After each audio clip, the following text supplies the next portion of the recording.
Welcome everybody, and thanks for tuning in to another one of my videos. What you see before you is a Bellicose Interdictor, a T8 cruiser.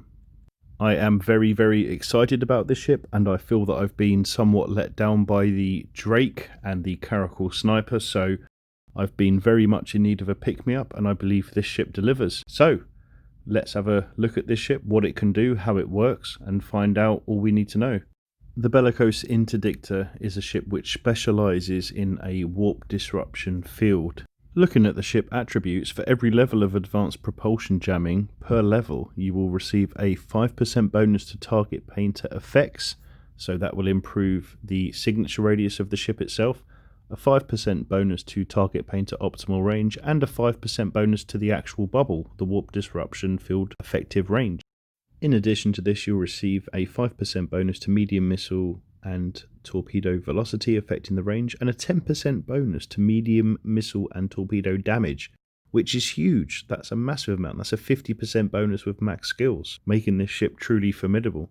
As we can see, this ship has 675 DPS, which is a vast amount from 4 torpedo launchers, as I have on this ship, and a single drone. My defense, I've got 4,400 shield, 3,800 armor, and for the structure I have 3,200, which is nothing too special. For my capacitor, I have 3,700 gigajoules. If we are to remove the warp disruption field generator, which uses fuel, you'll see that jumps up to 5 minutes and 57 seconds. That's because the ship fitting doesn't understand the difference between a module that uses fuel compared to the capacitor at this time. And when I remove the afterburner, my cap is now stable. So we'll put those modules back on, and you will see the limited amount of cap time. However, that is quite irrelevant for the purpose of this video. Looking at the warp disruption field generator, I've got a 17.2 kilometer range. So if I'm sat on a gate at 0 kilometers, anything that jumps through that gate, or certainly anything that warps towards that gate, is going to be caught. My skills at the moment are improving, and I only have level 2 signal disruption for the advanced skill, which boosts the range of this according to the ship attributes that we discussed earlier on. That's the capacitor. If we look at some of the other attributes, we can see here that I only have a 77 meter sig radius, which is quite small for a cruiser. And I've got a 479mm scan resolution, which is quite high. Looking at the fitting, in the high slots I've gone with the torpedo launchers. This ship's designed to be with a fleet on a gate camp that we're going to catch a ship, get it webbed down, get it tackled, and take it out pretty quickly. So I've gone for max DPS. I have a C-type medium shield booster and a C-type medium afterburner. I've gone for an afterburner after a micro warp drive, as I'm able to shift the location of my bubble, which is quite important. I've got a couple of adaptive invulnerability fields and a ballistic control system to improve my DPS for the burst damage. In my mid slots, I've got a Mark 7 Valkyrie, I've got the Mark 7 warp disruption field generator, and I've got a medium Nosferatu with a Republic fleet target painter, which you can see is boosting the signature radius of hostile ships by 32%, which is quite significant. I've gone for 2 damage bonus rigs, as well as 1 bay loading accelerator rig. And in the engineering slots, I've gone for 2 capacitor capacity rigs, which I've been told is the optimal way to do it, alongside with the cap control circuit. If we have a look again at these ship attributes, we can see here we're getting that mighty 10% bonus to torpedo damage from advanced cruiser. If we go in and look at my skills here, even though I've got 675 DPS at the moment, I have quite limited skills. My signal disruption skills are currently at level 2 for the target painter specifically.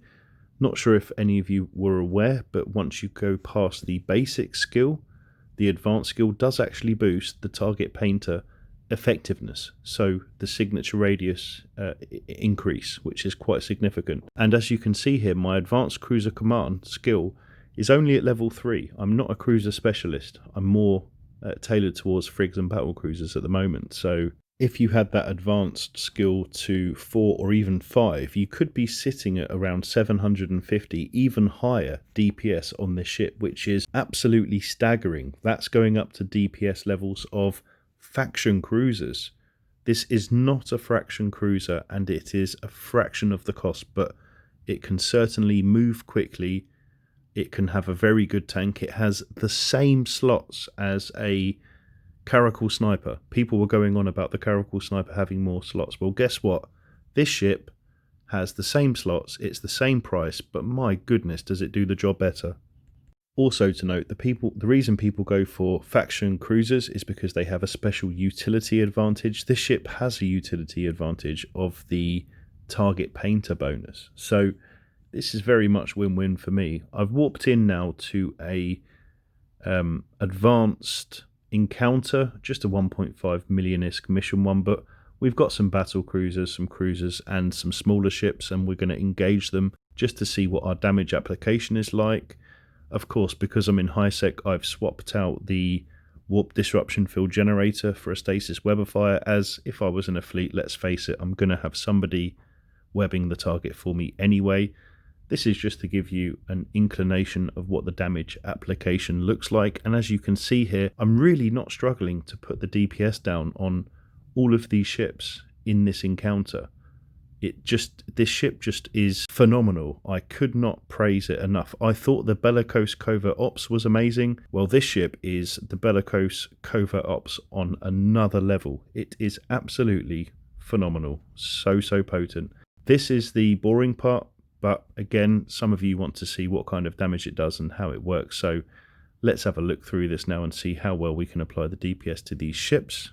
Just check out this hot DPS. 846 hot DPS for a ship that is a bubbler, a utility ship. Just absolutely amazing. Mind blown, and I couldn't be happier. I take it all back. The Drake let me down. And the Caracal Sniper is pretty much this ship with the super lame mode built into it, but a fraction of the DPS. This to me is a massive redeemer. And also, this to me proves the point that the Caracal Sniper is just what is the point of it. A lot of people are still going on about the differences and the fact that it's got an extra slot, the fact that it's got an extra rig slot, but this ship has the same. But look at the DPS difference. It's just staggering. Again, Caracal Sniper is pointless, and that's another story for another time. We're here to talk about this ship today. The good news is, absolutely love it. Now we've got this boring ratting NPC stuff out the way, let's have a look at some NullSec entertainment. Okay, so we are in NullSec now, warping in towards an endpoint system. I'm going to set up a bubble. I have a few of my corp mates with me. Thanks very much for coming out, and shout out to all you guys involved. We're going to activate the bubble and check out the range. Just going to let everybody know that we've arrived, and this is the location. I very much hope that we catch a ship out here in NullSec and manage to get the kill. So I've got 4 other corp mates, or 3 other corp mates and 1 ally with me. I very much want to catch something coming through and show you how this works. Let's see what happens. The bubble itself, I will try to activate in a moment and ask my corp mates to move inside of the bubble just to check to see if the ships are still operating at the same velocity or not. The bubble itself has a 17.2 kilometer diameter, which gives it a full almost 40 kilometers. We've had a jump in here. Let's see what ship's coming through.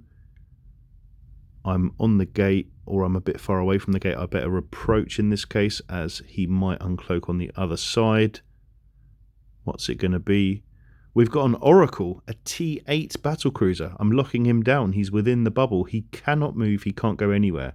So let's lock this ship down.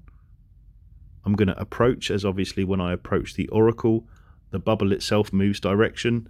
Difference between the Interdictor cruisers and the destroyers is destroyers shoot bubbles. There's a shuttle that's swapped in now as well.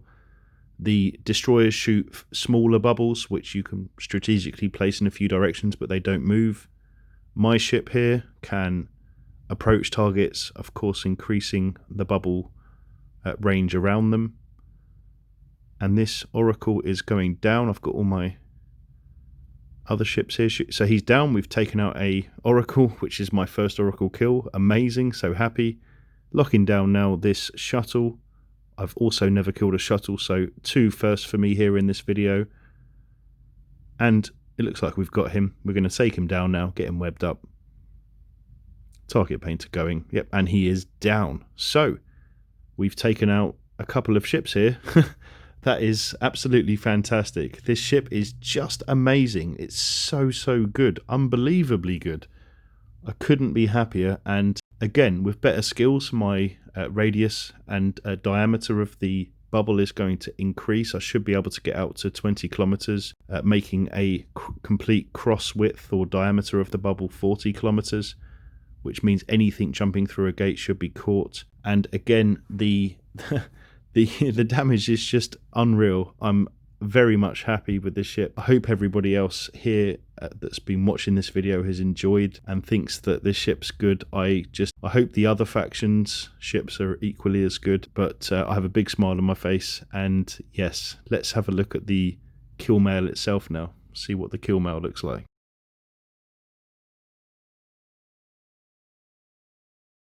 Let's have a look. What does this Oracle have? Well, so he has some C-type, all of the C-type modules there, a good wab. And yeah, he looks like he's got about 120 million-ish worth of loot drop. Not almost a billion-ish kill there.